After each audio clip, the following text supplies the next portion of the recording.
Kalau pertanyaannya langsung to the point, apa punya masa depan?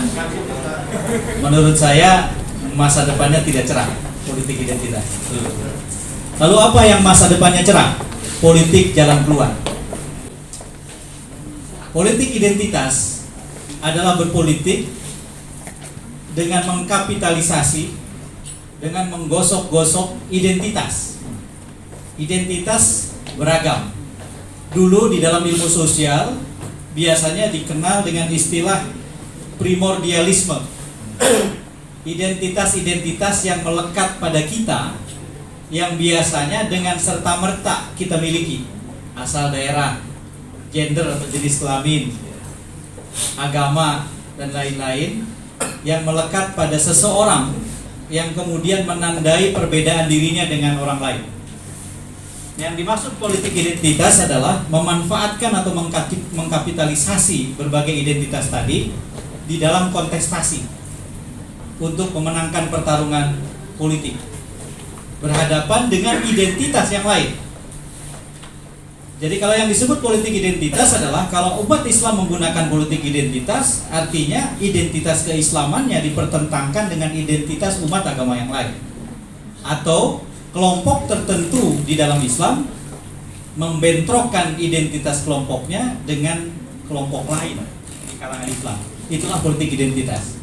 Atau ada juga kandidat yang kebetulan jenis kelaminnya berbeda dengan kandidat yang lain, mengkapitalisasi jenis kelaminnya untuk mendegradasi kandidat yang lain. Itu politik identitas juga. Bisa juga asal daerah. Orang yang tidak berasal dari Jakarta lalu kemudian dianggap tidak berhak untuk jadi pemimpin di Jakarta oleh orang-orang yang merasa dirinya orang Jakarta. Nah, itu politik identitas juga. Jadi politik identitas itu pengertiannya cukup luas.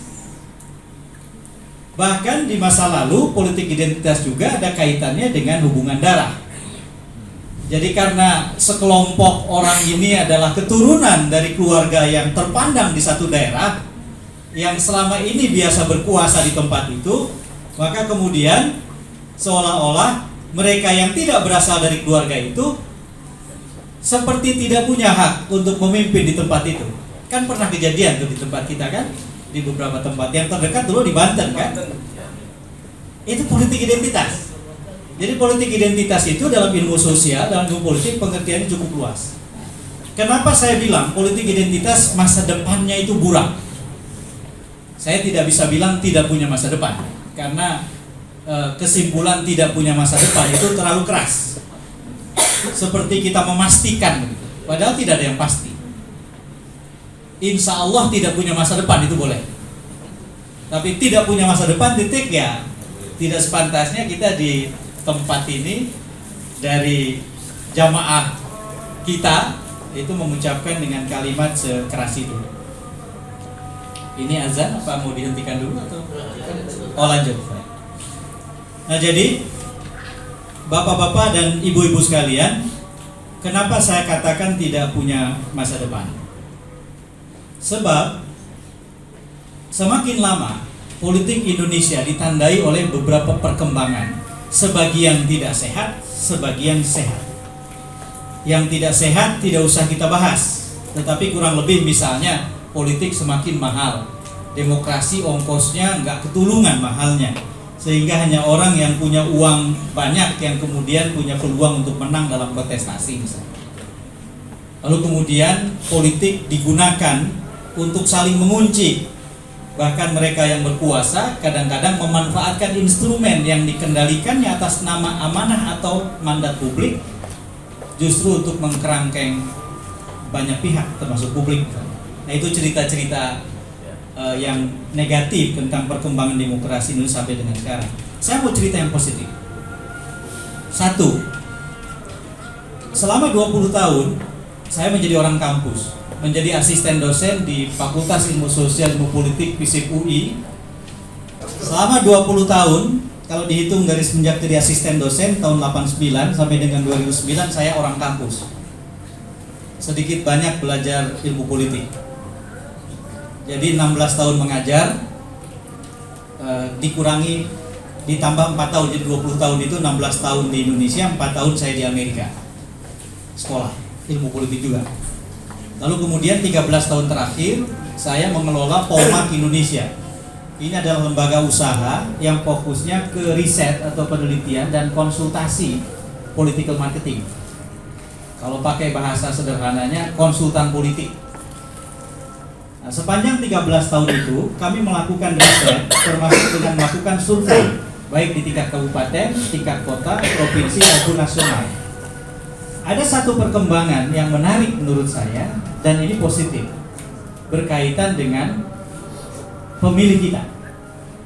Ternyata pemilih kita itu semakin kesini, semakin tinggi independensinya, kemandiriannya.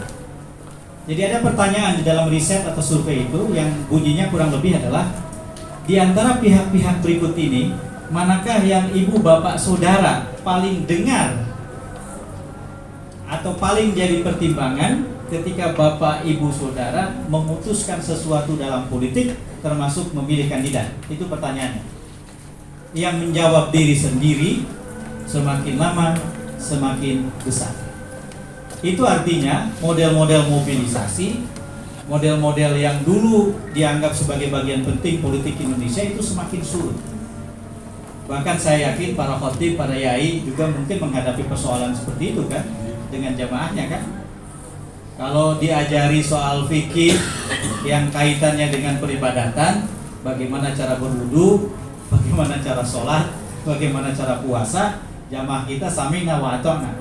Tapi coba deh, pilkada yang akan datang, atau pilpres yang akan datang, saudara-saudara harus pilih si A. Nah, itu nilai sami'na wa ata'na mulai tergerus banyak. Banyak yang nggak nurut. Di satu sisi barangkali ustadz dan para yai itu menganggap, ibu ustazah menganggap, wah ini degradasi nih, jamaah saya sudah tidak nurut lagi. Tapi di sisi yang lain sebetulnya itu mencerminkan meningkatnya kemandirian politik pemilih kita. Itu satu. Nah, dengan demikian maka mereka yang bertarung sampai ke rumah-rumah, sampai ke pertetanggaan, bertemu langsung dengan pemilih, adalah mereka yang punya peluang untuk bisa menang. Sementara mereka yang hanya mengandalkan bertarung di kelurahan, apalagi kecamatan, apalagi di kabupaten, mengandalkan sekedar pidato, bukan persentuhan langsung dengan para pemilih, peluang untuk menangnya itu lebih terbatas. Yang kedua, di dalam setiap riset 13 tahun terakhir kami selalu menanyakan, jika kandidat atau partai memberikan uang kepada ibu bapak saudara supaya ibu bapak saudara memilih kandidat atau partai itu, apa sikap ibu bapak saudara? Yang terbesar adalah menerima uang pemberian tersebut, tetapi memilih adalah urusan yang berbeda. Pemilih kita tahu persis di TPS itu tidak ada CCTV. Kalau bapak jadi kandidat, bapak bagikan uang, tidak ada kontrol atau monitoring yang bisa bapak ibu lakukan. Apalagi yang bagi uang banyak. Calegnya 10, 8 bagi uang, 2 pengen bagi uang tapi nggak punya uang. Jadi dari 10 itu 8 bagi uang. Kan dipilih cuma 1. Dan pemilihnya sadar tidak ada CCTV. Maka kemudian yang terjadi adalah di tingkat itu, politik uang itu sebetulnya harus dibedakan dalam 2 hal. Nomor 1, apakah marak atau tidak. Yang kedua, apakah efektif atau tidak. Riset kami membuktikan semakin ke sini politik uang semakin marak, tetapi efektivitasnya semakin rendah. Bagaimana mengukur efektivitas yang rendah? 1 dari jawaban tadi. Rata-rata di bawah 10% pemilih yang mengatakan menerima uangnya dan memilih yang memberi, dan menerima uangnya dan memilih yang memberi paling banyak. Itu sekitar 10% ke bawah. Tetapi Bapak Ibu sekalian, yang membagi uang banyak, maka 10% itu pun dibagi lagi sama sejumlah orang yang membagi. Kalau yang membagi 20 orang, masing-masing 0,5%. Kalau dia tepat membaginya. Kalau tidak tepat, belum tentu. Nah, ada satu orang caleg yang sudah 2 periode terpilih jadi anggota legislatif di satu daerah di Jawa Timur atas nama etika, saya tidak usah sebut namanya, dari partai mana dan di daerah mana ya. Ini DPRD Kabupaten di Jawa Timur. Suatu hari ketemu dalam forum seperti ini, lalu kemudian yang bersangkutan bercerita, saya 2 kali Pak EF terpilih menjadi anggota DPRD, saya tidak turun, saya tidak kerja, saya bagi uang. Yang harus saya beritahu kepada yang lain yang hadir di ruangan ini, kata yang bersangkutan, margin of errornya, tingkat kekeliruan atau melesetnya ikhtiar mencari pemilih dengan bagi uang itu di atas 70%. Artinya kalau dia bagi 100 amplop, 30 orang memilih itu sudah untung banget. Bayangkan kalau orang mau mencari 50.000 pemilih, berapa amplop yang harus dia sediakan? Berapa uang yang harus dia sediakan? Jadi tidak efektif. Sudah tidak mampu, tidak efektif. Itu perkembangan kedua. Jadi sebetulnya pemilih kita berkaitan dengan politik uang jauh lebih pandai dari politisinya. Iya kan? Iya dong. Politisinya semakin lama semakin membagi uang, makanya politik uang semakin marak. Pemilihnya semakin lama mengatakan bahwa menerima uangnya, tetapi tidak ada kaitan dengan pilihan dia. Dia pintar kan pemilih. Lalu kemudian perkembangan yang ketiga, yang juga penting adalah para pemilih sangat menimbang keadaan hidupnya ketika menentukan pilihan. Terakhir setelah pandemi, ketika kami menanyakan beberapa hal, itu jawabannya sangat tegas, menginformasikan betapa tingginya tingkat kesulitan hidup para pemilih kita. Nomor 1, di atas 70% pemilih kita mengaku penghasilannya turun. Yang kedua, di atas 60% pemilih kita mengaku ekonomi dirinya dan keluarganya merosot, memburuk. Dan yang ketiga, di atas 30% pemilih kita mengaku dirinya dan atau anggota keluarganya kehilangan pekerjaan. Dan ketika mereka kemudian ditanya mau memilih dengan pertimbangan apa? Pertimbangan bahwa yang mau dipilihnya, baik dia kandidat maupun partai, bersedia terlibat mencari jalan keluar dari masalah mereka. Nah, 3 perkembangan ini ditambah dengan perkembangan-perkembangan yang lain, kalau saya panjangkan bisa sangat panjang, supaya singkat saja, itu menjelaskan bahwa kita tidak bisa menjual ayat untuk membuat orang memilih kita, tetapi kita harus mempraktekkan ayat yang meminta kita menjadi pemimpin yang bertanggung jawab. Ini beda. Kalau kita berkampanye dengan mengatakan Al-Quran, hadis, hanya sekedar itu, tidak pernah kita ada di tengah warga, tidak pernah terbukti bahwa kita menjadi bagian dari jalan keluar yang sedang mereka ikhtiarkan. Kita cuma datang ketika masa kampanye sudah dekat, menghilang, nggak tahu ada di mana. Ketika kemudian setelah terpilih, nggak ada ceritanya politisi kayak gitu punya masa depan. Itulah yang disebut menjual ayat. Tetapi mempraktekkan ayat, baik perintah Al-Quran maupun hadis, dengan cara menjadi bagian dari ikhtiar warga mencari jalan keluar dari masalah mereka, maka kita punya masa depan. Inilah yang disebut politik jalan keluar. Politik identitas tidak punya masa depan. Politik jalan keluar punya masa depan. Nah, sebagai penutup, saya ingin kasih ilustrasi Jakarta 2017. Banyak yang salah paham, itulah katanya puncak politik identitas. Saya mau cerita sebagai orang yang terlibat di dalam urusan ini, karena saya jadi konsultannya Anies Sandi.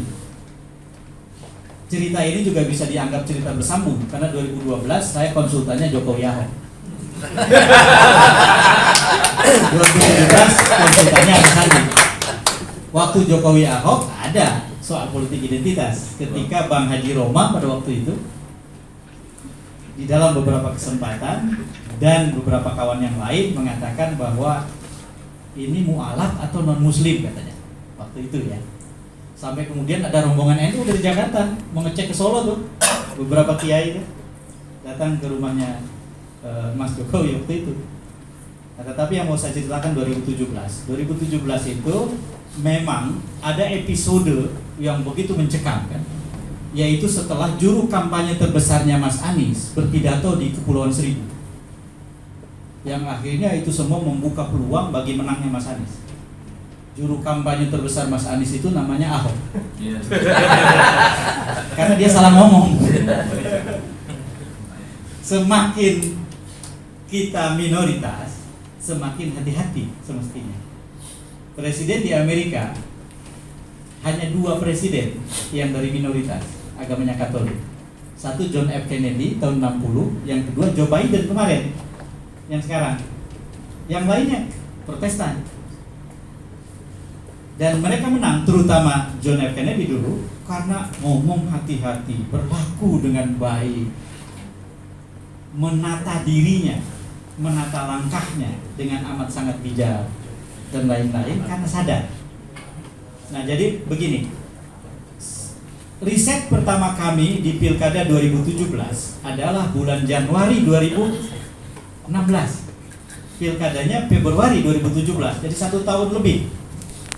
Nah, disitulah kemudian kami menemukan data yang sangat penting. Riset pertama kami, pertama, kepuasan publik Jakarta terhadap gubernur di atas 70%.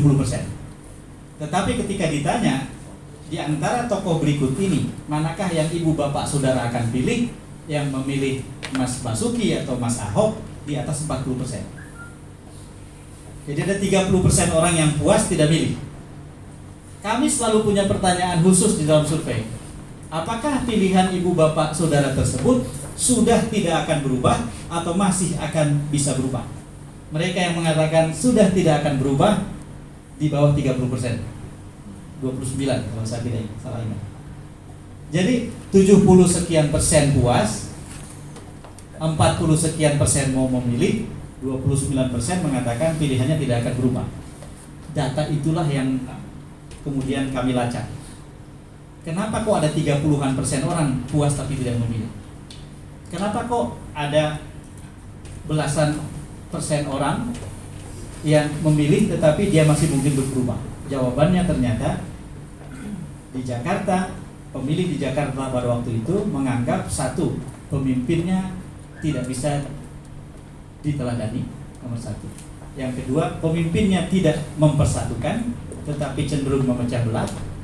Dan yang ketiga, pemimpinnya tidak punya komitmen yang tegas untuk membela dan memihak pada orang kecil. Itulah 3 yang kami temukan. Terus kemudian ketika ditanya masalah-masalah apakah yang menurut ibu bapak saudara paling mendesak di lingkungan ibu bapak saudara tinggal yang harus diatasi, yang tidak terselesaikan selama kepemimpinan saat ini. Nomor 1 ternyata lapangan kerja susah dicari. Nomor 2 adalah biaya hidup yang terlalu mahal dan tidak terjangkau oleh kami. Dan yang ketiga, pendidikan anak-anak kami kurang berkualitas dan kerap kali tidak tuntas. Ini berkait dengan lapangan kerja, penghasilan yang kurang, biaya hidup mahal, segala macam itulah.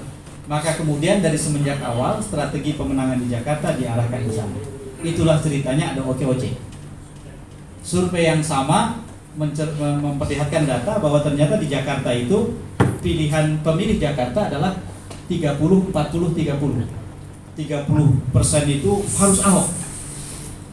Yang 29 tadi itu, ini saya bulatkan, 30% itu harus Ahok. 40% di tengah-tengah belum punya pilihan, bisa ke sana, bisa ke sini. 30% di ujung sana harus bukan Ahok. Maka pertarungan di Jakarta adalah bagaimana merebut 40% yang di tengah. Alot Anies sendiri harus berhadapan bukan dengan Ahok. Anies sendiri harus berhadapan dengan Agus.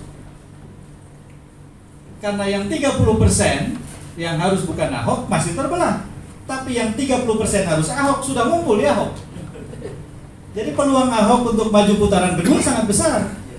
Tetapi peluang Anies atau Agus 50-50.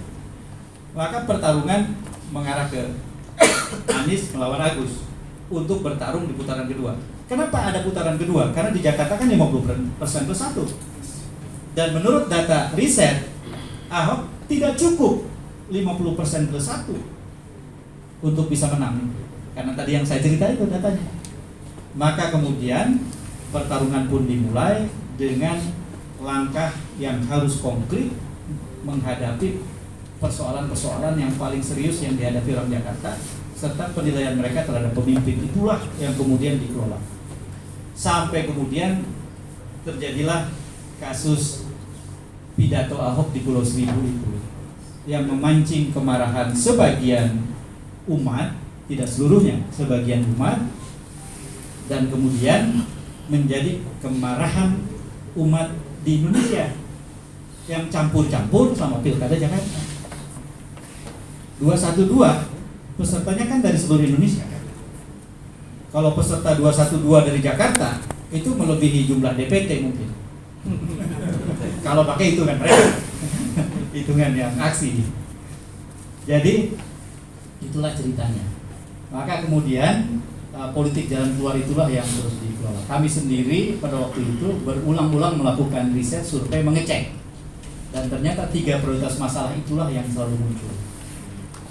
Putaran kedua muncullah satu persoalan yang amat sangat rumit, dan saya kira kita di mana-mana di Indonesia, para khotib ini harus menjadikan ini sebagai bahan edukasi. Yaitu tiba-tiba muncul spanduk-spanduk yang isinya haram pendukung Ahok, jenazahnya disalatkan di masjid ini. Saya mendengar itu awal putaran kedua di tempatnya almarhum Dr. Lutfi Al-Mugni.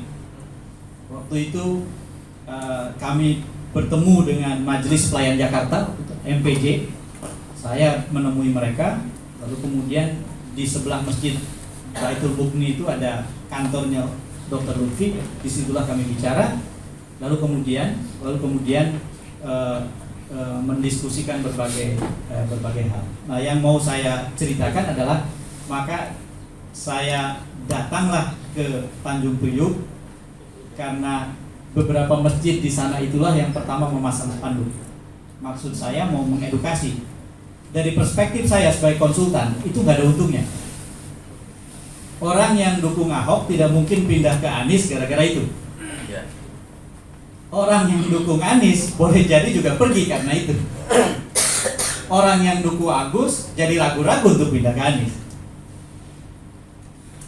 Karena untuk sebagian orang itu pesan agama yang sangat keras, melukai semacam rasa kemanusiaan mereka sebagai umat beragama. Ini yang sebetulnya terjadi. Tapi kemudian 15 menit saya ngomong, 45 menit saya diceramahin, dan akhirnya disuruh pulang. Dan waktu itu pernyataan yang saya terima pada waktu itu adalah, Kang EF sampaikan ke Anies, sampaikan ke Sandi, ini tidak ada urusannya sama mereka, ini urusan kami dengan Tuhan. Tetapi, nah inilah yang kemudian membuat saya jadi mu'alaf Jamiah NU. Kalau jemaah NU, saya dari habis disunat 2,5 tahun saya sudah NU. Tapi kalau Jamiah NU masuk struktur pengurus, ini baru kepengurusan yang sekarang. Sebabnya adalah putaran kedua Pilkada Jakarta. Dan saya dibolehkan menceritakan ini sama yang bersangkutan, yaitu Pak Yai Muhyiddin Ishak, ROI Suriah PWNU Jakarta. Pak Yai adalah pendukung Agus. Tidak pernah di TPS di sebelah Miftahul Ulum, pondok pesantrennya Pak Yai kalah, tidak pernah. Kecuali putaran 1 Pilkada Jakarta 2017. Agus suaranya digabungkan dengan Anies masih kalah 15 suara dari Ahok di tempat itu. Diinvestigasilah sama santri-santri, ternyata dikerjain di tempat itu. Memang ada beberapa tempat di mana ada tokoh Anies, ada tokoh Agus yang dikerjai TPS-nya, dijadikan proyek khusus. Itu banyak. Pak Yai dikerjai, marahlah Pak Yai. Dipasang Pak Yai, kebetulan kakeknya mewakafkan makam dari keluarga mereka di sana, 2,3 hektar kalau tidak salah, dan pasang baliho besar sekali, pendukung Ahok haram dikubur di sini. Pada waktu itu Pak Yai Muhyiddin. Maka saya datang ke rumah Pak Yai Muhyiddin untuk dua tujuan. Satu, meminta Kiai Muhyiddin pindah dari pendukung Agus ke pendukung Anies, dan yang kedua untuk menurunkan baliho itu karena tidak ada untungnya. Pendek cerita supaya ada waktu diskusi. 3,5 jam lebih saya di tempat Pak Yai. Sebelum saya pulang, baliho itu sudah turun, dilipat di depan pintu. Dan saya punya komitmen dengan Pak Yai untuk menemani Pak Yai menjalani putaran kedua, tetapi dengan cara-cara yang semestinya, selayaknya, politik jalan keluar itu. Itulah yang kemudian membangun hubungan khusus di antara saya dengan Pak Yai Muhyiddin. Banyak ketemu, banyak ngobrol. Saya sering silaturahim ke tempat Pak Yai. Di banyak sekali kegiatan yang saya lakukan, baik suka maupun duka, selalu ada Pak Yai. Hubungan terbangun, pembicaraan banyak berlangsung. Lalu kemudian ketika kepengurusan PWNU DKI Jakarta terbentuk, maka Pak Yai mengutip ayat Quran, kabura maqtan indallahi an taqulu ma la taf'alun. Allah membenci orang-orang yang mengatakan apa yang tidak dia kerjakan. Kita udah banyak sekali ngomongin macam-macam, yuk kita kerjakan. Harus masuk NU. Maka jadilah saya pengurus NU. Itulah ceritanya. Gara-gara membelokkan politik identitas ke politik jalan keluar. Baik. Maka 2 menit yang tersisa yang diberikan, saya tutup dengan mengatakan begini. Salah satu tugas besar kita ke depan adalah mengedukasi umat, termasuk mengedukasi politisi di kalangan Islam untuk taat pada jalan politik jalan keluar, bukan sekedar politik identitas. Hanya dengan cara itu, partai Islam, politisi Islam, umat Islam punya masa depan. Sebab semakin lama politik yang semakin mahal, politik yang semakin bikin repot, politik yang bikin malas, politik yang tidak menarik, hanya akan kembali pulih, menarik, diminati orang jika kemudian tersambung dengan hajat hidup mereka. Kalau ternyata politisi Islam berpolitik lalu kemudian membuktikan diri, itu bisa membawa umat, lingkungan terkecilnya, lingkungan yang lebih besar, punya masa depan yang lebih baik dibandingkan hari ini, punya besok yang lebih baik dari hari ini yang lebih baik dari kemarin. Nah, jadi itulah yang ingin saya sampaikan. Mohon maaf kalau terlalu panjang, tetapi intinya adalah saya hanya ingin menggarisbawahi, memang sudah saatnya kita tegaskan bahwa kita harus mengambil jalan bukan politik identitas, tetapi politik jalan keluar. Itulah jalan politik Islam yang menurut saya menjanjikan. Terima kasih. Wallahul muwaffiq ila aqwamit thoriq. Assalamualaikum warahmatullahi wabarakatuh. Terima kasih.